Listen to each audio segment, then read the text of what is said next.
2024년 9월 22일 오순절 후 18번째 주일 예배를 드리겠습니다. 우리 주 예수 그리스도의 아버지 하나님을 찬송하리로다. 그의 많으신 긍휼대로 예수 그리스도를 죽은 자 가운데서 부활하게 하심으로 말미암아 우리를 거듭나게 하사 산 소망이 있게 하시며 썩지 않고 더럽지 않고 쇠하지 아니하는 유업을 있게 하시나니 곧 너희를 위하여 하늘에 간직하신 것이라. 하나님은 영이시니 예배하는 자가 영과 진리로 예배할지니라. 아멘. 기도합니다. 영원 무궁하도록 찬송과 영광을 받으시기에 합당하신 하나님, 독생자 예수 그리스도의 보혈로 구원받은 백성이 소리 높여 삼위일체 하나님을 찬미하며 예배를 드립니다.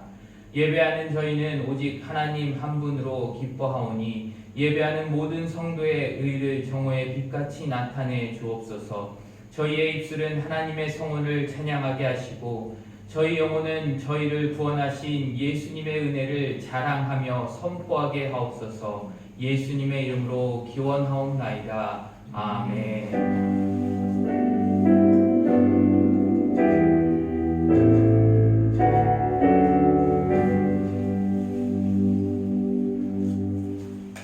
찬송가 10장을 다 함께 찬양하겠습니다. 찬송가 10장입니다.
내가 산을 향하여 눈을 들리라. 나의 도움이 어디서 올까? 나의 도움은 천지를 지으신 여호와에게서로다. 여호와께서 너를 실족하지 아니하게 하시며 너를 지키시는 이가 졸지 아니하시리로다. 이스라엘을 지키시는 이는 졸지도 아니하시고 주무시지도 아니하시리로다. 여호와는 너를 지키시는 이시라. 여호와께서 내 오른쪽에서 내 그늘이 되시나니 낮에 해가 너를 상하지 아니하며 밤의 달도 너를 해치지 아니하리로다. 여호와께서 너를 지켜 모든 환난을 면하게 하시며 또 내 영혼을 지키시리로다. 여호와께서 너의 출입을 지금부터 영원까지 지키시리로다. 아멘. 다 함께 사도신경으로 우리의 신앙을 고백하시겠습니다. 나는 전능하신 아버지 하나님 천지의 창조주를 믿습니다. 나는 그의 유일하신 아들 우리 주 예수 그리스도를 믿습니다. 그는 성령으로 잉태되어 동정녀 마리아에게서 나시고 본디오 빌라도에게 고난을 받아 십자가에 못 박혀 죽으시고 장사된 지 사흘 만에 죽은 자 가운데서 다시 살아나셨으며 하늘에 오르셔 전능하신 아버지 하나님 우편에 앉아 계시다가 거기로부터 살아있는 자와 죽은 자를 심판하러 오십니다. 나는 성령을 믿으며 거룩한 공교회와 성도의 교제와 죄를 용서받는 것과 몸의 부활과 영생을 믿습니다. 아멘. 다 함께 찬송가 397장을 찬양하겠습니다.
기도하시겠습니다.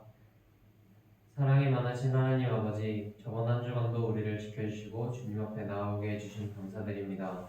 주님, 저희가 이제 주님의 말씀을 듣습니다. 저희가 경건한 자세와 마음으로 주님의 말씀을 들을 수 있도록 도와주시고, 오늘 말씀을 듣고 한 주를 살아갈 때에도 주님 말씀을 기억하고 실천하며 나아갈 수 있도록 도와주시고, 오늘 이 자리에 모인 분들이 모두 주님과 함께 나아갈 수 있도록 하여 주시고, 주님과 함께하며 나아갈 때 못할 것이 없다는 것을 믿고 나아가게 하여 주세요. 그리고 주님, 저희가 때로 감사해야 할 것에 감사하지 못할 때가 있습니다. 저희가 지금 누리고 있는 것들이 당연한 것이라 생각하지 않고 정말 모든 것에 감사할 수 있는 삶을 살 수 있도록 도와주세요. 이번 한 주간도 주님이 함께하여 주시고 지켜주실 것을 믿으며 사랑이 많으신 예수님의 이름으로 기도드렸습니다. 아멘.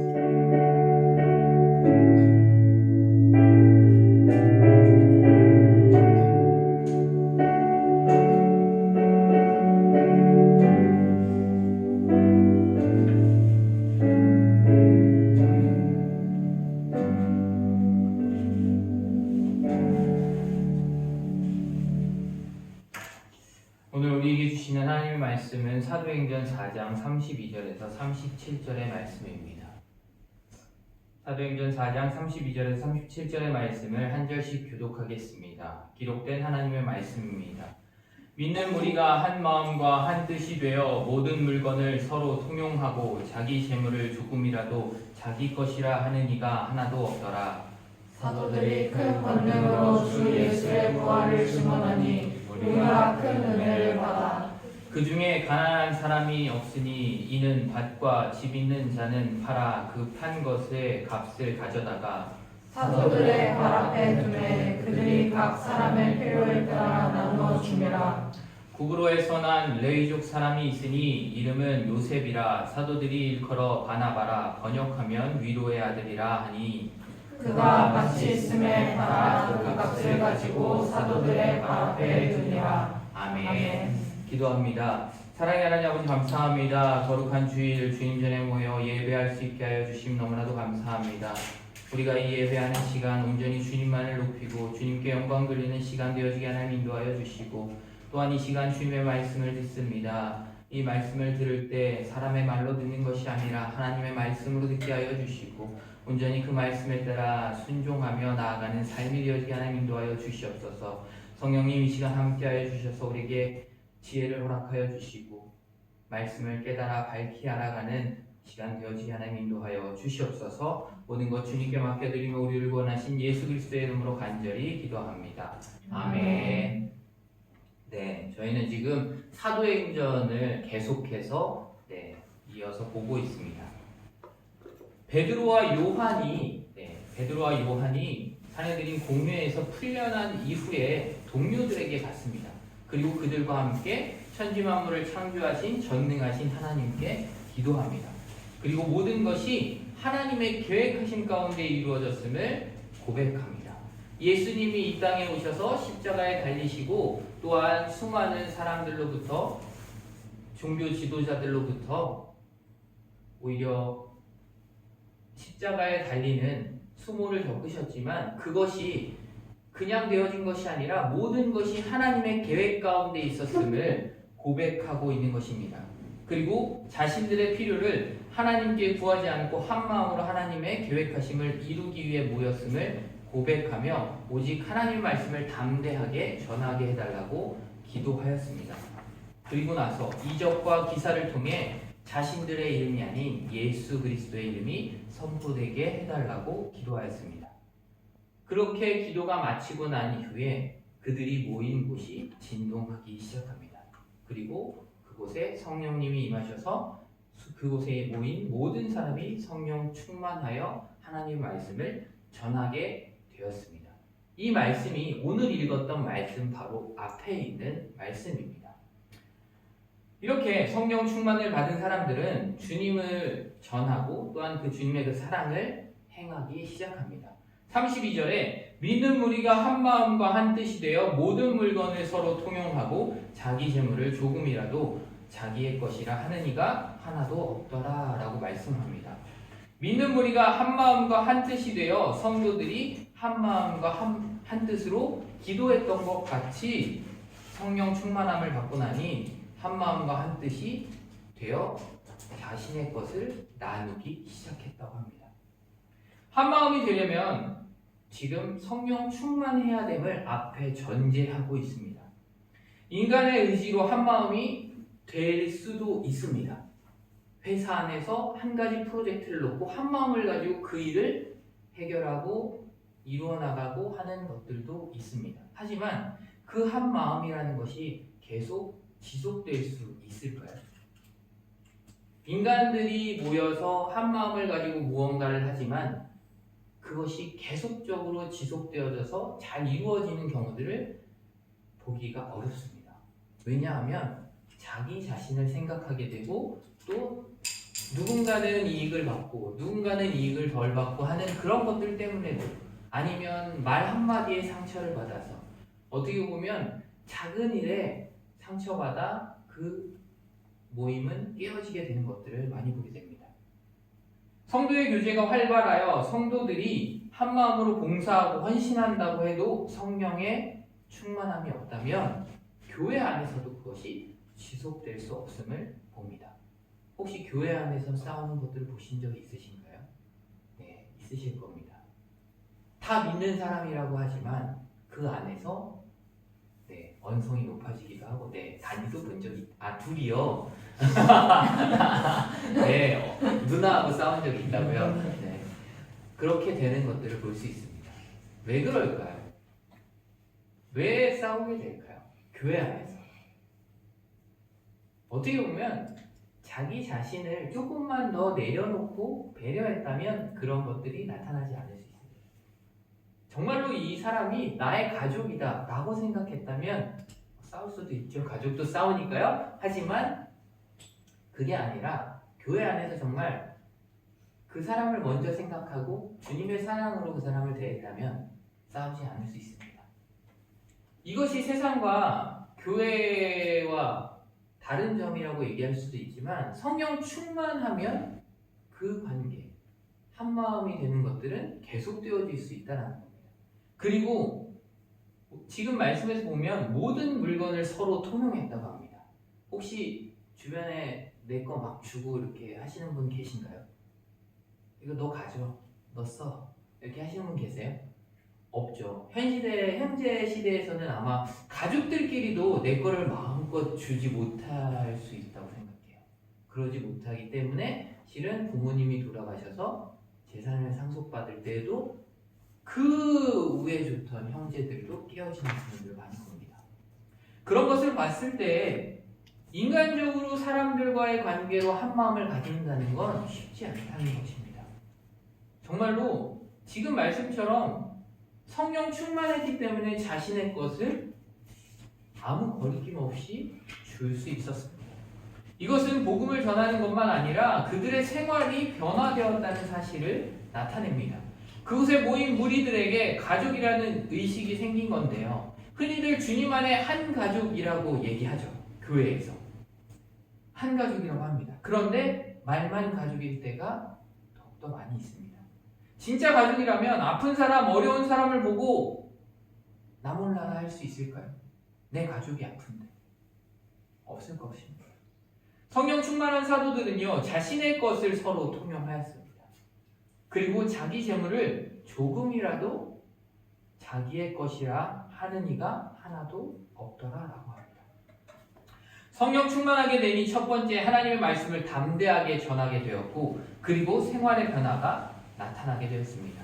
많은 사람들이 가장 중요하게 생각하는 재물, 물질이 변화가 생기게 되었습니다.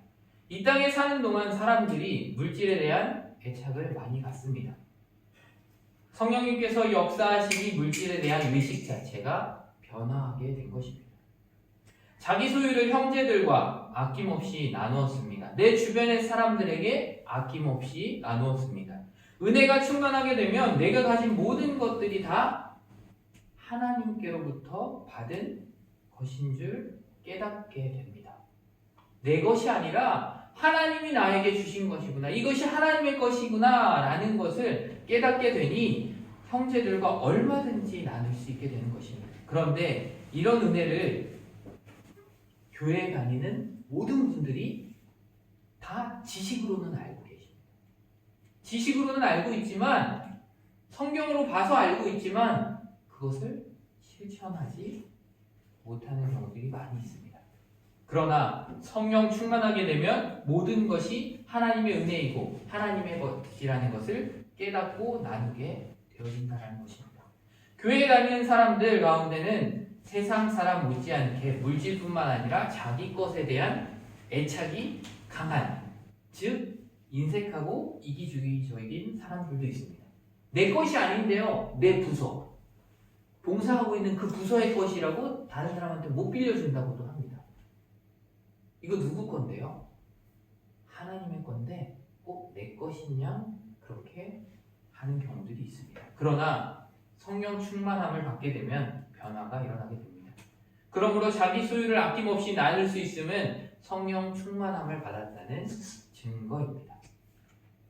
이런 사람들이 있습니다. 나눌 게 있어야 나누지. 그럴 수 있죠. 내가 지금 나눌 수 있는 게 없어서 못 나눠요 라고 할 수 있지만 한국말에 있죠. 뭐죠? 콩 한 쪽도 나눠 먹는다 라는 이야기가 있듯이 실은 없어도요, 나눌 수 있는 마음이 있다면 나눌 수 있다는 겁니다. 33절에 사도들이 큰 권능으로 주 예수의 부활을 증언하니 무리가 큰 은혜를 받아 라고 말씀합니다. 무리들이요, 자기의 소유를 아낌없이 나눠주게 된 구체적인 이유가 지금 나타나게 됩니다. 뭐래요? 그 이유가요? 주 예수의 부활을 증언하니 어떻게 됐어요? 거기에 모인 무리들이 어떻게 됐대요? 은혜를 받았습니다. 은혜를 받게 돼서 나누게 되었어요. 예수님의 부활을 증거하는 것은 사도들의 사명이었습니다. 성령 충만함을 받고 보니 복음의 능력, 즉 하나님의 말씀에 크신 힘이 있다는 것도 깨달았습니다. 복음에 큰 힘이 있다는 걸 깨달았다는 것은 성전 미문 앞에서 구걸하던 자를 예수의 이름으로 일으켜 세웠죠. 그것을 보고서도 자기가 체험하기도 했고요. 예수님을 따라다니면서 보기도 했습니다. 분명히 복음에는요, 무한한 힘이 있습니다. 그러나 성령 충만하지 않으면요, 복음의 힘이 나타날 수가 없습니다. 그것은 복음의 힘이 없어서가 아니라 전하는 사람이 성령 충만하지 못했기 때문이라고도 볼 수 있습니다. 우리는 말로만 복음을 전하는 것이 아니라 우리의 모습을 통해서도 그리스도의 사랑을 나타내야 합니다. 사도들이요, 복음을 전할 때, 예수 그리스도의 부활을 증거할 때요, 그들이 그냥 말로만 했을까요? 여기에서요, 자기 재산을 내어놓았다고 했을 때 사도들은 내어놓지 않고 받기만 했을까요? 아닙니다. 사도들이 먼저 그것들을 다 내어놓았고, 그리고 그것들을 본 많은 사람들이 은혜받아 함께 동참하게 된 것입니다. 우리가요, 그리스도인이라고 하지만 말로 그리스도인일 때가 많이 있습니다. 정말로 내 주변에 있는 사람들을 보고 그 사람들을 돕고 그 사람들의 필요를 채우는 것이 또한 우리들의 역할입니다. 그리스도의 사랑을 몸소 실천하고 있는 모습이 오늘 본문에서 초대교회에서 보여졌다는 것입니다. 34절에 그 중에 가난한 사람이 없으니 이는 밭과 집이 있는 자는 팔아 그 판 것의 값을 가져다가 라고 말씀합니다. 그 중에 가난한 사람이 없었대요. 왜 없었을까요? 왜 없었대요? 다니야, 그 중에 왜 가난한 사람이 없었을까? 모르겠어? 네. 맞아요. 다 나누었기 때문에 가난한 자가 없다라는 거예요. 분명히 가난한 사람이 있었습니다. 왜 없었을까요? 예수님을 따랐던 사람들은 어떤 사람들이에요? 부자였을까요? 지도자들이 따랐어요? 권력 있는 사람들이 따랐을까요? 아니요. 아무것도 없고 정말로 힘들고 어려웠던 사람들이 예수님을 따랐습니다. 그럼 그곳에 모였던 사람들도 가진 것 없었던 사람들이 더 많았다는 거예요. 근데 지금 보면 가난한 사람이 없다라고 기록하고 그 뒤에 나옵니다. 밭과 집이 있는 사람들이 그 판 것을 가지고 결국에는 내어놓았고 그것을 나눴기 때문입니다. 가진 자들이 자신들의 밭과 집, 즉 재산을 팔았습니다. 살고 있는 집까지도 팔았으니 지금 어떻게 보면 우리의 상황으로 보면 상상하기 힘든 부분들도 있습니다. 사실은 상상하기도 싫은 일이 일어난 것일 수도 있습니다. 어떻게 보면 돈 많은 사람들이 이 말씀을 듣고 너의 것은 모두 팔아 나누라고 하면 예수님께 찾아왔던 부자 청년이 있죠. 그 청년이 어떻게 했어요? 결국에는 떠났습니다. 자기 걸 못 버렸어요. 근데 지금 여기 있는 사람들이 자신의 것들을 팔아 나누었습니다. 이에 대해 설명할 수 있는 내용은요, 사도행전 2장에서 한 번 더 나타났었습니다. 그때 당시에 수많은 사람들, 처음에 사도들이 다락방에서 모여서 성령을 받고 난 이후에 몇 명이 세례를 받죠? 기억나요? 이게 뭐예요? 모르겠어요? 네. 120여 명이 모여서 성령을 받았고 그 이후에 5,000명이 세례를 받게 되죠. 근데 그 사람들이요, 그 이후에도 똑같이 이렇게 자신의 것들을 나누었다고 이 2장에선 기록합니다. 초대교회에서 성령의 역사하심은 앞에서 보았듯이 표적과 이적들이 지금과는 달리 많이 일어났습니다. 이것은 하나님께서 하나님의 교회를 이 땅 위에 세우시는 초기에 필요하였기 때문에 그러한 것들이 나타났습니다. 이것은 하나님께서 그런 일들을 행하시기로 이미 계획하시고 경영하심이 있었기 때문입니다. 다니야, 경영은 무슨 뜻이었지? 지난주에 했는데 경영. 경배하는 아하, 네. 다시 한번 설명해 줄게. 경영. 어떻게 하는 거라고 했을까요? 열심히 계획하는 거예요. 경영이란. 계획해서 실천하는 거예요. 그래서 회사도 경영한다라고 해요.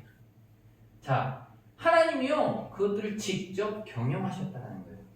그러므로 이런 기적들은요 사도시대에 특수하게 있었던 현상들이었습니다. 따라서 사도시대에 특별하게 행하신 하나님의 놀라우신 은혜로 인해 이들은 살던 집까지 팔았다는 것입니다. 이들의 놀라운 믿음과 헌신으로 인해 이 땅에서 하나님의 교회가 기초를 다졌고 성장할 수 있었습니다. 지금도 성령 충만함을 받은 성도들 가운데요 하나님을 위해서 자신의 재산을 내어놓는 분들이 있을까요? 없을까요? 네, 있습니다. 있어요. 근데요, 이 말씀을 듣고 모든 사람이 그래야 한다라고 하면 맞을까요? 틀릴까요? 아닙니다. 이 말씀을 가지고 이단은 다 그래야 된다라고 이야기해요. 그래서 자신의 모든 재산을 다 갖다 바칩니다. 누구한테요? 네, 교주한테. 그렇기 때문에 지금 시대에서는요 영적인 분별이 필요한 시대입니다. 일시적으로 자기 감정에 휘둘려서 자신의 소유를 팔아 교회에 바치는 경우는 대체적으로 이단들이 합니다. 네. 개신교나 말 그대로 우리가 알고 있는 교회 이단이 아닌 그 교회에서 재산을 갖다 바치세요 라고 목사님이 얘기했다면 다시 한번 생각해 봐야 합니다. 그리고 35절에 사도들의 발 앞에 두매 그들이 각 사람의 필요를 따라 나누어 줌이라 라고 말씀합니다. 이것은 강제적인 것이 아니라 자발적인 것이었습니다. 헌금한 것의 전부를 누구한테 갖다 줬다고요? 사도들한테. 그러니 이단들이 이걸 너무나도 좋아해요. 사도는 누구예요? 여기서 말하는 사도는 이단이 생각할 때는 교주 목사님이라고 얘기해요. 근데요 사도는 누구냐면요 예수님의 제자를 사도라고 합니다. 목사님만 예수님의 제자일까요? 사도는요 또 다른 말로 부름을 받았다라고 얘기해요. 부르심을 받은 사람.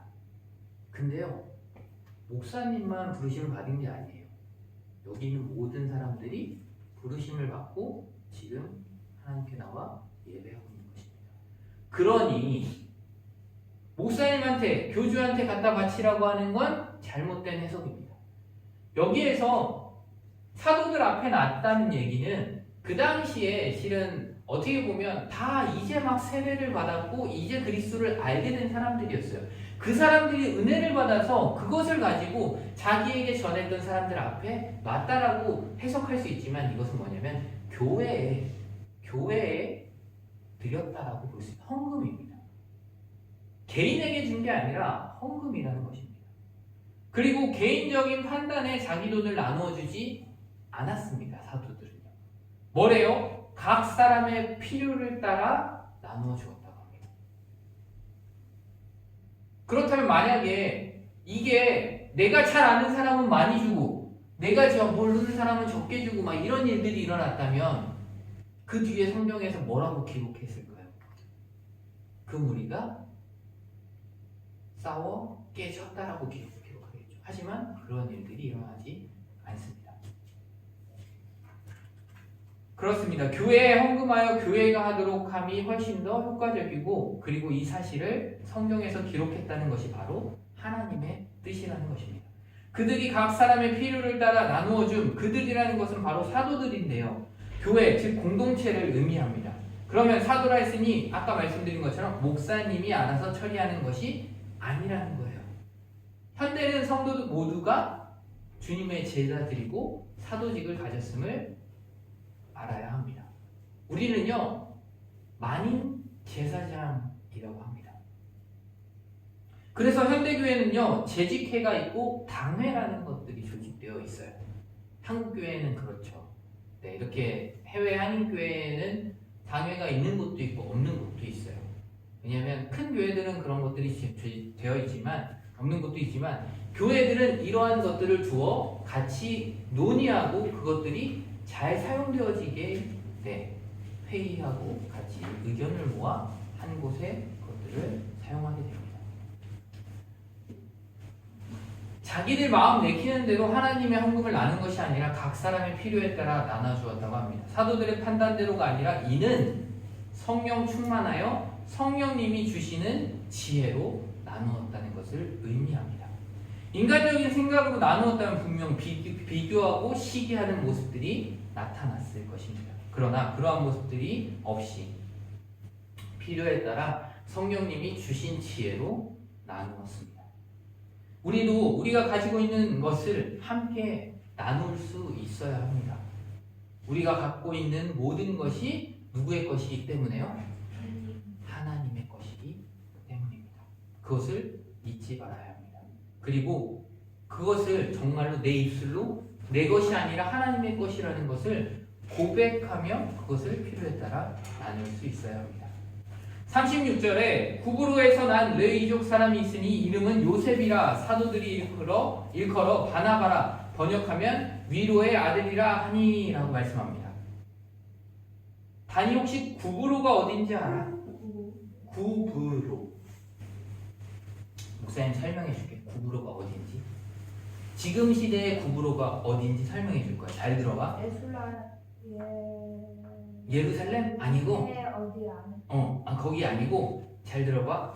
지중해 동북쪽에 있는 작은 섬으로 지금은 뭐라고 불리냐면 아니 사이프러스 혹은 키프러스라고 불리는 곳이야. 거기도 유럽에 속해 있어. 한번 찾아봐봐 나중에. 찾아보면 작은 섬이야. 네, 구약에서는요 이곳을요 기띔이라고도 불렀고 엘리사의 섬, 이아트난 등으로 불렀습니다. 신약에서는요 바울, 바나바, 마가가 이곳으로 1차 전도 여행을 했고요. 그 후 바나바와 마가가 이곳을 2차 전도 여행으로 왔습니다. 이 당시에는 구브로도 로마의 지배 아래 있었고 이곳에 오순절 이후 박해를 피하여 온 성도들에 의해 교회가 세워지게 됐는데 그때가 바로 세워지고 나서 AD 325년 니케아 공의회에서는 3명의 감독을 이 키프로스 구브로의 사이프러스에 파송하기도 합니다. 여기에는 지금도 이곳 출신 여기 지금 말씀해 보면 구브로에서 난 바나바라고 합니다. 요셉이죠 원래 이름은. 근데요 이곳에 바로 이 바나바가 순교한 것을 기념한 기념교회와 무덤이 지금도 있습니다. 구브로에서 난 레위족 사람이 있으니 라는 말씀은요 구브로는 지금 아까 말씀드렸던 것처럼 이방 나라예요. 네, 유대를 제외하고 전부 뭐라고 불렀죠? 이방인이라고 불렀어요. 그래서 바로 붙어있던 북이스라엘 그곳을 뭐라고 불렀어요? 사마리아라고 했죠. 거기는 부정한 곳이라고 생각했어요.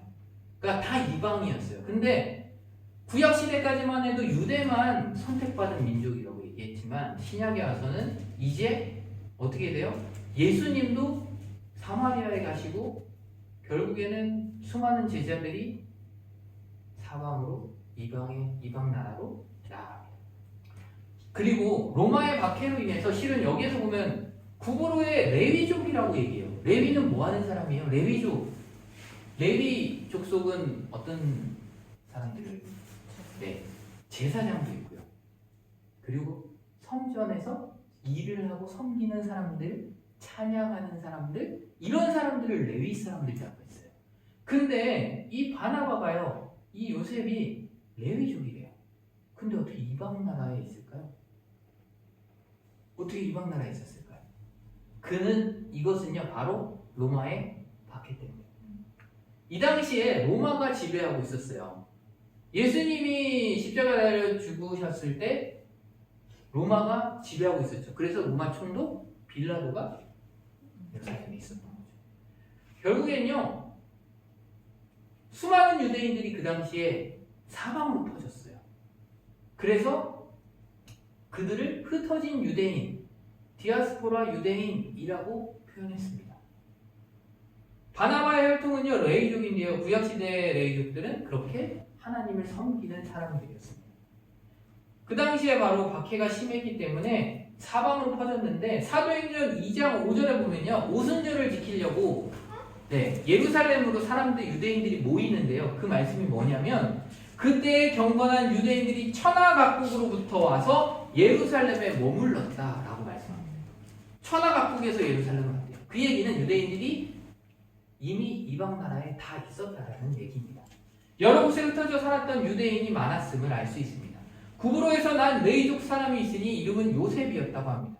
유대인들의 조상의 이름을 그대로 따서 이름을 지은 거죠. 요셉.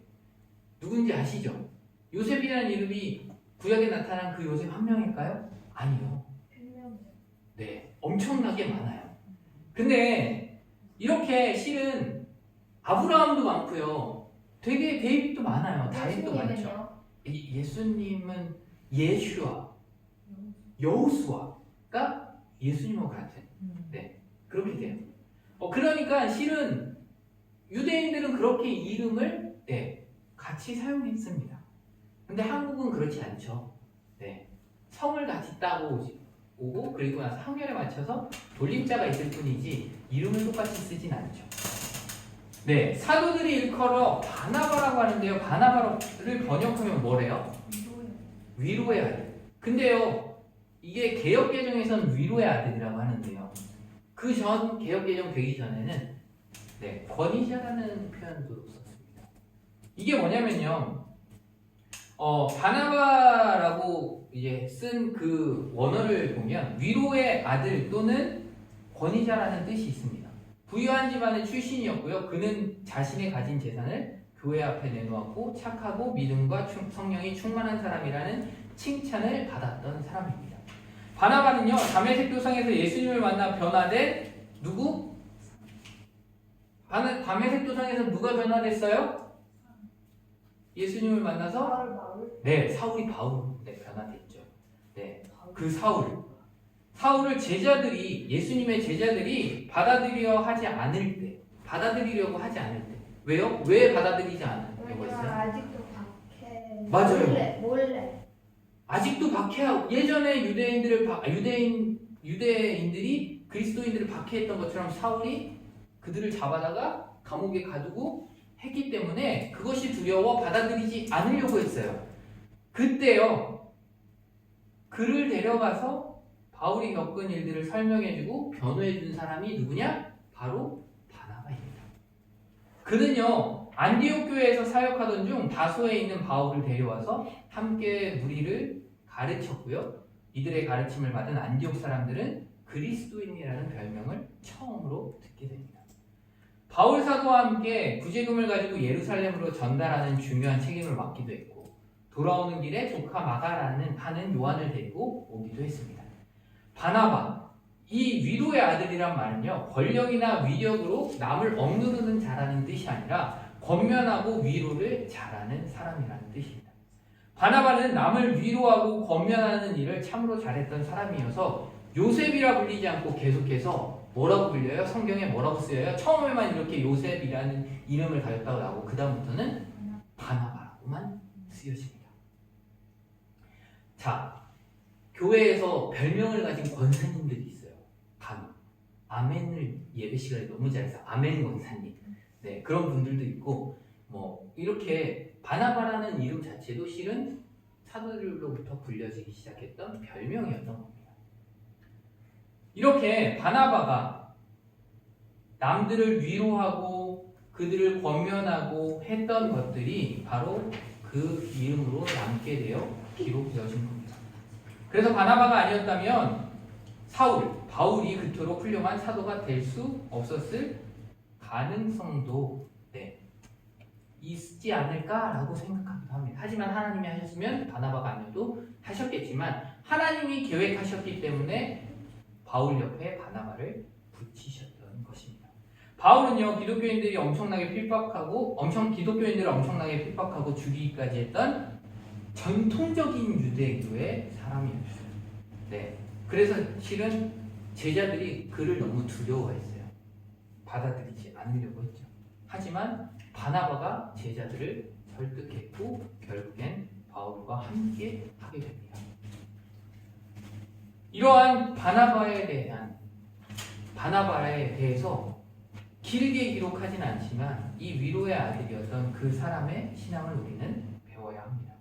위로의 아들이었던 바나바는요, 그냥 말로만 위로한 것이 아닙니다. 37절에 뭐라고 나타나냐면 이렇게 말씀합니다. 그가 밭이 있음에 팔아 그 값을 가지고 사도들의 발 앞에 두니라 라고 말씀합니다. 바나바가 밭을 갖고 있었습니다. 그것을 팔아 사도들 발 앞에 두었습니다. 그때 많은 교인들이 이미 자신의 재산을 팔아서 사도들 앞에 두었죠. 바나바는 또한 그것을 보고 자신도 그것들을 팔아서 사도들 앞에 두었습니다. 말만 한 것이 아니라 바로 행동으로 실천했습니다. 고통받고 어려운 사람들에게 위로하고 그리스도의 사랑을 전하고 믿음으로 살아야 된다고 직접 몸소 보여준 것입니다. 바로 그리스도의 사랑을 실천한 것입니다. 말만 하고 행동이 없는 사람은 가식적인 사람이라고 우리가 말합니다. 이런 사람은 차라리 말을 안 하는 게 더 나을 수 있다고도 우리는 말합니다. 하지만 바나바는 그런 사람이 아니라 직접 행동으로 보여준 사람입니다. 어떻게 보면 많은 사람들이 그렇게 했지만 이름이 기록되진 않았어요. 근데 바나바는 직접적으로 이름을 기록하고 성경에서 위로의 아들이라고 기록한 데는 분명한 이유가 있습니다. 바로 바나바는 이렇게 주변의 사람들을 섬겼습니다. 하지만 자신이 직접 그것을 할 수도 있었겠지만 그렇게 하지 않고 누구에게 갖다 줘요? 그거를 사도들에게. 그 얘기는 뭐냐면 교회에 자신의 것을 맡겼다는 겁니다. 그리고 그게 내 것이니까 이렇게 해주세요 라고 말하는 것이 아니라 온전히 그것들을 맡겼다는 건데요. 그것은 바로 내 이름이 드러나는 것이 아니라 하나님의 이름이 드러나게 하기 위함입니다. 하나님께 영광을 돌리는 일이 되고 바로 하나님의 나라를 왕성하게 하는 일이 됩니다. 사도들의 발 앞에 갖다 둔 것은 사도들이 알아서 처리해달라는, 교회가 알아서 그것들을 처리해달라는 것입니다. 그리고 내 것이 아니고 바로 하나님의 것이라는 것을 나타내는 것입니다. 이것이 바로 우리가 드리는 헌금의 가장 기본적인 원리입니다.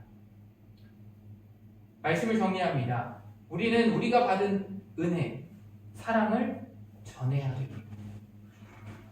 우리는 어떻게 보면 예전 성경의 시대로 보면 늦게 받은 어떻게 은혜를 늦게 받은 사람일 수 있지만 아직 믿지 않는 사람들을 기준으로 보면 우리는 그 은혜를 먼저 받은 사람들입니다. 우리가 받은 그 은혜를 우리만 누리는 것이 아니라 그것들을 전해야 합니다. 말로만 하는 것이 아니라 또한 우리의 모습과 행동으로 보여주어야 합니다. 우리가 가진 것을 나눌 수 있어야 합니다. 우리는 모든 것이 하나님의 것임을 잊지 말아야 합니다. 하나님으로부터 왔음을 기억해야 합니다. 우리가 가진 것 중에, 우리가 지금 갖고 있는 것 중에 내 것이 있을까요? 아무것도 없습니다. 자녀들 또한 마찬가지입니다. 자녀들도 하나님의 자녀입니다. 우리에게 맡겨주셨을 뿐이에요. 그렇기 때문에 그 자녀들 내 마음대로 키우는 게 아니라 하나님의 뜻대로 어떻게 보면 키워야 합니다. 그 자녀들이 하나님을 바르게 믿고 하나님을 바로 알아갈 수 있도록 인도하는 것이 바로 부모의 역할일 뿐입니다. 우리가 갖고 있는 모든 것은 우리의 것이 아닙니다. 건강까지도 우리의 것이 아닙니다. 하나님이 어느 순간 갑자기 가져가실 수도 있습니다. 혹시 내가 몇 날 며칠에 죽을지 아시는 분 계신가요? 없죠. 우리는요, 바로 코앞에 실은 1분 후, 5분 후, 10분 후도 우리는 알 수 없습니다. 우리가 어떻게 될지 모르기 때문에. 그것은 다 하나님의 손에 있기 때문입니다. 그렇기 때문에 우리는 분명하게 모든 것이 하나님의 것임을 잊지 말아야 합니다. 그리고 우리 주변의 어려운 사람들을 보고 그들을 도울 수 있어야 합니다. 말로만 사랑하는 것이 아니라 직접 행함으로 나타내야 합니다. 초대교회 성도들은 자신의 것을 함께 통용하고 자신의 재산을 팔아 필요한 사람들에게 나누는 것은 그리스도의 사랑을 몸으로 직접 나타낸 것입니다. 표현한 것입니다. 그리고 모든 것이 내 것이 아니라 하나님의 것임을 고백하는 그들의 모습입니다. 우리가 지금 누리고 있는 모든 것은 하나님의 것입니다. 내 것은 아무것도 없습니다. 잠시 우리에게 맡겨주셨을 뿐입니다. 그것을 잊지 말아야 합니다. 하나님께서는 언제든지 가져가실 수 있어요. 실은 저는 지금 보시기에 되게 건강해 보이죠. 2019년도에 제 건강은 하나님이 가져가셨어요. 네. 실은 누워서 아무것도 할 수 없었어요. 숨 쉬는 것조차도 하나님이 가져가실 수 있었던. 네. 수술이 끝난 이후에 숨을 못 쉬고 있었거든요. 손가락, 발가락. 네. 처음엔 움직였지만 나중엔 누워서 1년이라는 시간을 재활하고 2년 동안 계속해서 치료받고 지금 감사함으로 실은 살아가고 있어요. 어떻게 보면 이 모든 것이요 제 것이 아니라고 고백할 수밖에 없어요. 제가 여기 와서 하고 있는 모든 것들이 어떻게 보면 제 거라고 생각했으면 못했을 수도 있을 것 같아요. 근데 하나님의 것이기 때문에 이곳으로 보내셨고 또한 이곳에서 저희가 선교를 할 수 있는 곳이 되었습니다. 제가 갖고 있는 것 건강 제 거라고 생각했지만 제 것이 아니더라고요. 하나님의 것이었고 그 호흡 하나님이 분명하게 잡고 계셨었어요. 제가 하나님이 하셨음을 고백하고 하나님께 감사했을 때 제가 숨을 쉴 수 있게 되었습니다. 우리가 누리고 있는 모든 것들이 하나님의 것이라는 것들을 기억했으면 좋겠습니다. 그리고 그분께 고백했으면 좋겠습니다. 그리고 그분께 다시 돌려드리면 좋겠습니다. 우리가 받은 그 사랑, 그 은혜, 우리 주변에 아직 모르는 그 사람들에게 나누고 전하며 정말로 그들이 주님이 주시는 기쁨이 무엇인지 깨달아 알게 되었으면 좋겠습니다. 온전히 주님께서 기뻐하시는 삶, 그것이 바로 고백하고 그것을 주님께 드리고 나누는 것이 바로 주님이 기뻐하시는 삶입니다. 이러한 주님이 기뻐하시는 삶을 이루어가시는 성도님들 되시기를 간절히 기도합니다. 기도하겠습니다. 하나님 아버지, 우리에게 은혜 베풀어 주심 감사합니다. 우리가 받은 주님의 사랑과 은혜를 우리 주변에 전하며 나눌 수 있게 하여 주시옵소서. 그리고 우리가 누리고 있는 모든 것이 내 것이 아니라 주님의 것임을 고백하며 온전히 주님을 위해 사용하게 하여 주시옵소서. 주변에 어려운 사람, 힘든 사람을 보게 하시고 그들에게 주님의 사랑을 나누며 도울 수 있는 마음을 허락하여 주시옵소서. 우리의 삶을 통하여 주님만 드러날 수 있게 하여 주시옵소서. 모든 것 주님께 맡겨드리며 우리를 구원하신 예수 그리스도의 이름으로 간절히 기도합니다. 아멘. 네, 나눠드린 악보와 그리고 또 영상을 같이 보면서 찬양하도록 하겠습니다. 나눔이라는 찬양입니다. 앞에 악보 보시면 네 단까지는 안 하고 세 단까지는 안 하고 네 단부터 찬양이 이어집니다. 손 좀 켜주세요. 말씀을 생각하시며 같이 찬양하도록 하겠습니다. 복음을 나누며 생명이 살아나고 사랑을 나누며 이곳에 하나님 계시도다. 나의 오병이여 아주 작은 힘이라도 주 앞에 드릴 때 하나님 넘치게 하시리라. 우리 함께 나눠요 그 사랑. 내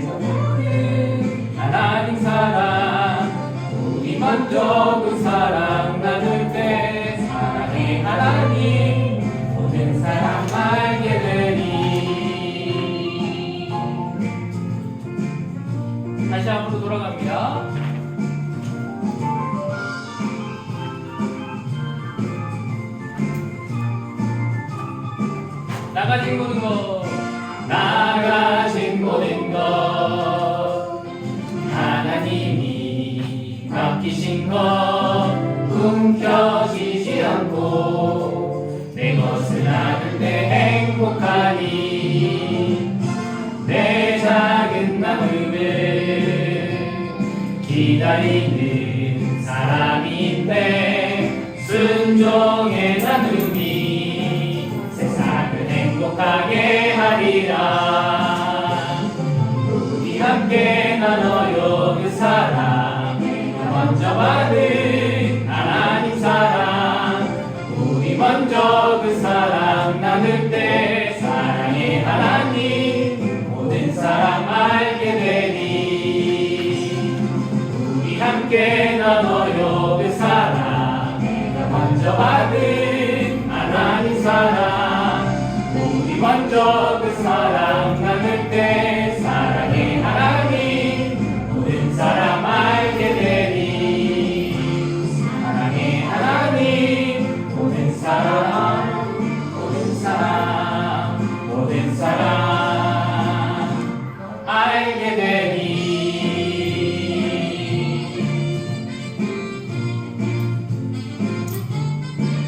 나눠요 그 사랑 나눠요 그 사랑 나눠요 그 사랑 나눠요 그 사랑 나눠요.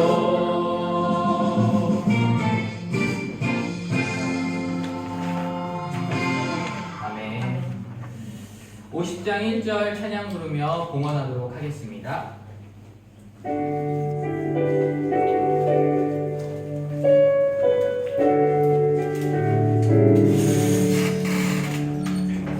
내게 있는 모든 것을 아낌없이 드리네 사랑하고 의지하며 주만 따라 살리라 주께 드리네 주께 드리네 사랑하는 구주 앞에 모두 드리네 아멘. 기도합니다. 사랑의 하나님 아버지, 정말로 주님께서 우리에게 베풀어 주신 그 은혜와 사랑을 감사하며 또한 전하며 나아가는 우리들 되게 하여 주시옵소서. 주님께 예배하며 또한 귀한 예물을 주님께 올려드립니다. 이 예물이 온전히 주님의 그 일 가운데 계획하신 가운데 사용되어지게 하여 주시고 정말로 주님을 모르는 그 사람들이 주님을 알아가게 하여 주시옵소서.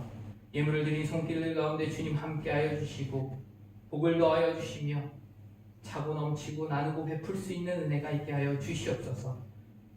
그리고 모든 것이 주님의 것임을 고백하며 감사함으로 살아가는 삶이 되어지게 하여 주시옵소서. 모든 것들 주님께 맡겨드리며 우리를 구원하신 예수 그리스도의 이름으로 간절히 기도합니다. 아멘. 이 시간 옆에 분들과 함께 인사하도록 하겠습니다. 주님의 은혜와 평안이 가득하길 기도합니다. 주님의 은혜와 평안이 가득하길 기도합니다. 네, 감사합니다. 네, 오늘 처음으로 예배 오신 또 가정이 있어서 지금 코페르에 계시고 포스코에서 일하고 계시는데 함께 예배할 수 있어서 감사드리고요. 실은 어제였죠? 네, 어저께 한국 분이 한 분 두 분이 오셨었는데, 네, 어머님하고 따님이었는데 이제 좀 연세가 있으신 어머님 같이 이제 여행 오셨냐고 얘기하다 보니까 알게 됐는데 대사관 선발대로 오셨더라고요. 외교관 분이 오셨고 한 분이 오셨어요. 어머님하고 같이 오셨는데 공간 준비하고 계시대요. 그러니까 이제 공간을 알아보는 중이고 그리고 이제 그런 중이어서 얘기하다가 이제 제가 그런 말씀 좀 나누다가 이제 어차피 대사관 분이고 여기가 교회라는 것도 말씀드리고 제가 목사라는 것도 말씀드렸어요. 감사하게도 그분이 크리스찬이시고요. 그래서 아마 지금은 오늘은 못 오신다고 말씀하셨고 아마 함께 예배하실 수 있을 것 같아요. 실은 기도하고 있었던 게 대사관 관련 일을 하시는 분들 중에 믿으시는 분이 오시면 좋겠다는 생각을 했거든요. 그래서 그렇게 기도했었는데 감사하게도 일단 준비하시는 분, 이분은 공간 준비만 하신대요. 그러니까 아마 그냥 외교관이신 거예요. 이분은 뉴욕에 계시다가 유엔 업무 보시다가 지금 이쪽 갑자기 발령받아서 오셨다고 하는데 그래서 감사하고 정말 하나님이 이 땅 가운데 계획하심이 있다라는 것들을 보게 돼요. 그분도 슬로베니아로 올 거라고 생각을 전혀 못했대요. 원래는 한국 서울로 갈 생각을 갖고 계속 지원했는데 계속 막으시더래요. 그런데 어쩌다 보니 이쪽으로 오게 보내셨는데 기도하면 하나님이 다 준비하셨다라고 하시더래요. 그러니까 어떻게 보면 이 땅 가운데 우리가 기도하는 사람들이 점점점 많아지고 있다는 것들이 하나님이 일하고 계심을 볼 수 있는 것 같고요. 저는 어저께 한국문화협회라고 이곳에 있어요. 슬로베니아 분이 만드신. 그 운영하시는 분들이 전부 슬로베니아 청년들입니다. 그래서 어저께 실은 막시 그 광장에서 K-팝 랜덤 댄스라고 해서 그걸 행사했어요. 그래서 이제 실은 그분들이 처음엔 몰랐는데 저희 카페에 오셔서 이제 차 마시고 하시는 것들 보면서 이제 말을 나누다가 그분들이라는 걸 알게 됐어요. 그래서 저희가 어저께 거기 오시는 분들이 대략 몇 명인가 했더니 50여 명이 올 때도 있고 적을 때도 있다 그래서 물을 저희가 지금 후원을 했습니다. 그래서 이게 어떻게 보면 그분들, 그러니까 작은 것일 수 있지만 저는 그렇게 생각하거든요. 그분들이 한국어를 또 하는 분들이 꽤 있어요. 그 운영자 회장님은 아예 한국어로 저랑 얘기해요. 제가 회장입니다 라고 와서 얘기하시더라고요. 그래서 깜짝 놀라서 이렇게 했는데 그러니까 감사하게 어떻게 보면 이러한 문화적인 걸로 그들에게 복음을 전할 수 있는 매개체가 될 수 있다고 생각이 되어지고요. 저희가 계속해서 후원하려고 합니다. 어떻게 보면 이제 보이지 않는 저희는 복음을 전하기 위한 통로로 사용하는 거고요. 기도해 주시면 좋을 것 같아요. 그분들이 한국을 너무 좋아해서 드라마, 노래, 춤 다 지금 세종학당 다니는 사람들도 대부분이고 그러니까 그런 기도해 주시면 좋을 것 같고요. 그분들이 정말로 바뀌어서 이 슬로베니아가 다시 어떻게 보면 하나님께로 돌아와서 예배할 수 있는 나라가 되게 해달라고 기도해 주시면 좋을 것 같습니다. 앞으로 이루어질 것들이 어떤 건지 저희는 알지 못해요. 하지만 하나님께서는 이미 계획하셨기에 분명히 하나님의 그 뜻을 이루어 가실 줄 믿습니다. 제가 기도하고 같이 또 잠깐 교제하는 시간을 갖도록 하겠습니다. 제가 축도하고 마치겠습니다. 이제는 우리 구주 예수 그리스도의 은혜와 하나님 아버지의 놀라우신 사랑과 성령님의 역사하시고 교통하심이 날마다 성령 충만하여 우리가 받은 주님의 사랑과 은혜를 주변에 필요로 하는 사람들에게 나누기로 결단하며 나아가는 성도님들 위해 저들의 삶 속에, 가정 속에, 자녀들과 교회 위에 그리고 이 슬로베니아 땅 가운데 이제로부터 영원토록 함께 하시기를 간절히 축원하옵나이다. 아멘.